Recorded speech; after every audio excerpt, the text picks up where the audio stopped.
Peace and love. Welcome back. Hope everybody's staying blessed. So last week in Toronto, a pastor went down into what looked, I guess, the LGBTQ neighborhood, and he was preaching, and one thing led to another. It was starting to cause a bit of a disturbance, I guess you could say, and he got arrested. So when I saw this, I wanted to give it a few days just to formulate an opinion on the whole thing. And the reason that I'm speaking about it is because I do think that in a way, freedom of expression and freedom of speech, freedom of opinion is under attack. Being able to express yourself these days is a lot easier. Anybody can just jump on, make a video, and so obviously it's easier to put your opinion out there into the world. But nonetheless, we should still have freedom of expression. When I look at this guy, to me, in some ways, it looks like he's actually being assaulted by other people who are just offended at his presence there. And really, at first you could be like, whoa, this is crazy. Really, it's them that should be offended or arrested, as opposed to him getting arrested. But at the end of the day, when we look at belief, when we look at religion, it seems like there's something about belief that once somebody has a certain belief, there's this call, this pull, this desire to just share that belief with other people. And there's nothing wrong with that. You want to share your beliefs? Cool. But what gets to me is these types, these evangelical types. Because let's be honest, when we look at Christianity, it leaves a lot to be desired. And I would love to see this guy go to, say, maybe a Christian church and just pull up there and start speaking his message and call out some of the hypocrisy. Because after all, I mean, doesn't it say in the Bible, judge the rafter in your own eye before you judge the sty in another? So in a way, although I feel like, yes, he should be able to express himself, the hypocrisy in the situation is these evangelical types feel the need to always be pushing this message of judgment on people. And they could say, oh, he was just talking about a message of love. But the truth of the matter is, if you go into the Bible and you see what it says about homosexuals or people who choose an alternate sexuality, it's a message of judgment. That's what it is, bottom line, if you're looking at it from the scriptures. And not to mention, although I believe, of course, there's many people that are born different, whatever, there's also many people that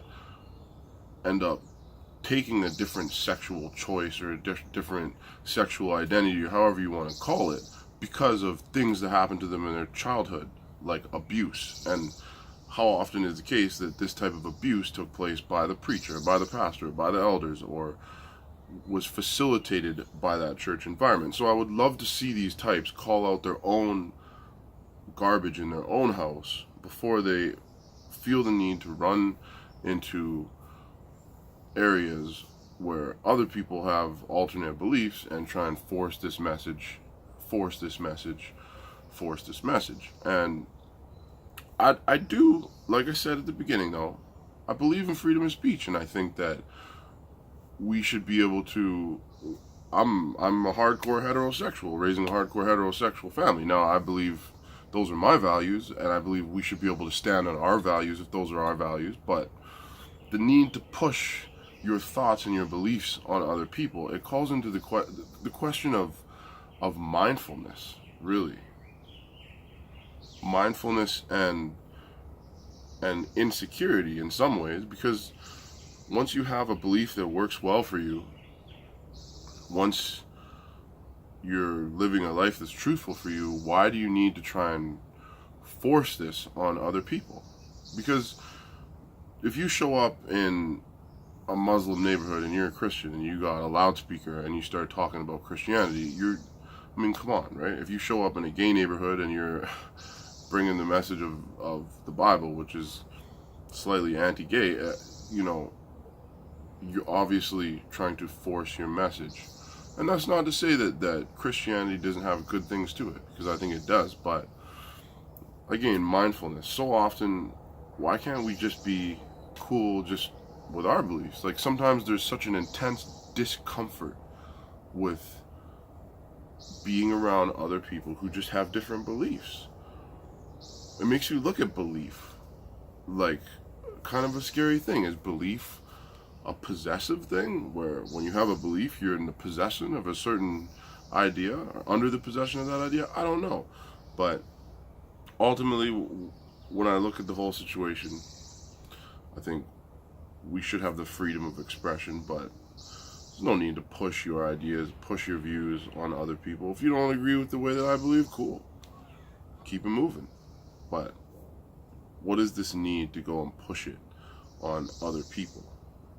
And sadly, it's that exact pushy nature of religion. It's this judgmental nature of religion that's pushed so many people away.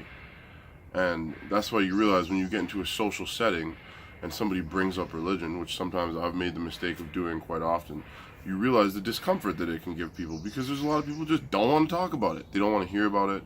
They don't want to talk about it. They don't want to think about it, because their experience with it has been negative.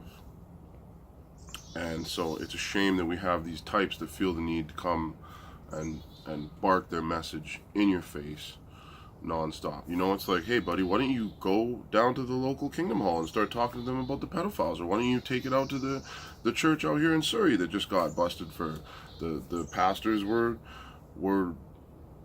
diddling the little girls? Like, what? Why not call out the garbage that is so plain and obvious in your own religion before you feel the need to go and bark in everybody else's face and try and force it down everybody? Now, I do understand there's an evangelical nature to the Bible. There is. There's parts in the Bible where it could be considered a commandment to go out and evangelize. But there's levels to this. And then I think the next thing we have to ask is, a lot of these types do this for attention. Like, let's be honest. When you carry on with your ministry or your preaching like that, yeah, you're going to get a lot of attention. So we have to ask the question, are you in it for attention, or are you in it to share knowledge with people? Questions that we ask. I just thought it'd be interesting to look at this, and although it's irritating seeing this type of thing, I definitely stand for freedom of speech. We need to be able to express ourselves freely. How can we ever grow if we limit expression? I know people talk about hate speech, but it's okay to have different ideas. It's okay to have different beliefs. That's what makes us grow. So, hope everyone's staying blessed. We're going to keep it rolling until the next time. Peace and love. Like, subscribe. I'm out.